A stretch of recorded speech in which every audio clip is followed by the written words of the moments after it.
রান্না করার সময় তেল দেওয়ার পরে মসলা দিলে দেখা যায় কি তেল ছিটে আর কি গায়ে ছিটে বা রান্নাঘরটা নোংরা হয়ে যায়। তো এর জন্য কড়াইটা চুলায় দিয়ে সামান্য লবণ দিয়ে ভালো করে গরম করে তারপরে তেল দিবেন, তারপরে মসলাগুলো দিবেন। দেখবেন যে একটুকু তেল ছিটবে না আর কোনো রকম দুর্ঘটনাও ঘটবে না। মসলা কষানোর আগে যখন আমরা পেঁয়াজটা দেই, তখন সামান্য একটু লবণ দিয়ে নিবেন। তাহলে দেখবেন যে আর কি পেঁয়াজটা বাটার কোনো দরকার হবে না। আর কি পেঁয়াজটা একদম মিহি হয়ে যাবে বাটা মসলার মতো। তো দেখতেই পাচ্ছেন যে কতটা মিহি হয়ে গেছে। একদম ভালোভাবে কষিয়ে তারপরে রান্না করতে পারবেন।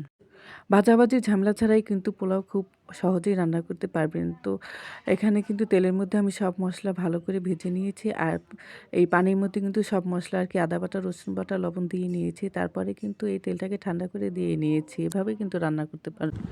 বাচ্চাদের স্কুল থেকে শুরু করে আমরা পথে ঘাটে যখন আর কি পানির বোতল নিই, অনেক সময় দেখা যায় যে কাত হয়ে গেলে পানি পড়ে যায়।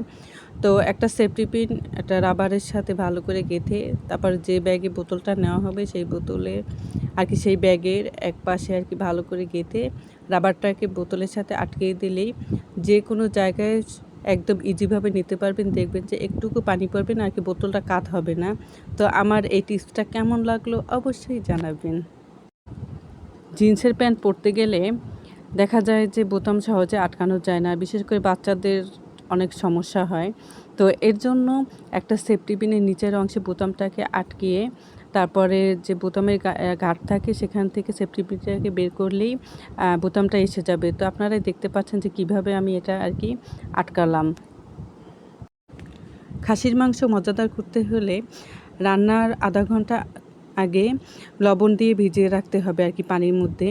আর রান্না করার সময় অবশ্যই আদা বাটাটা বেশি দিতে হবে আর এলাচটা অবশ্যই গুঁড়ো করে দেবেন। তাহলে হয় কি আর কি রান্নার ফ্লেভারটা অনেক ভালো আসে।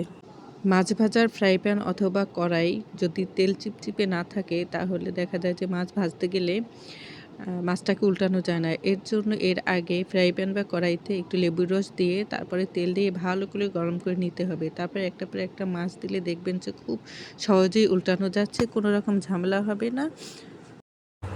আমাদের বাসায় প্রতিদিন কিন্তু কিছু না কিছু বোতল খালি হয়ে যায়। এগুলো জমা করলে দেখা যায় যে এলোমেলো করে রাখলে জায়গা নষ্ট হয় আর পলিথিনে সব কিছু রাখা যায় না। তো পলিথিনের ভিতর সাইডে মুখ এবং বাহির সাইডে বোতলটা দিয়ে ভালো করে আটকিয়ে আমি যেভাবে দেখালাম এভাবে আর কি রান্নাঘর বা বাইরে কোনো হুক থাকলে ঝুলিয়ে রাখবেন। দেখবেন জায়গাও কম লাগবে, যখন ইচ্ছা তখন বের করে ব্যবহার করতে পারবেন। রং চা বানাতে গেলেই আমরা অনেক সময় কিন্তু একটা ভুল কাজ করে ফেলি আর কি চা পাতাটা একদম বেশি দিয়ে ফেলি।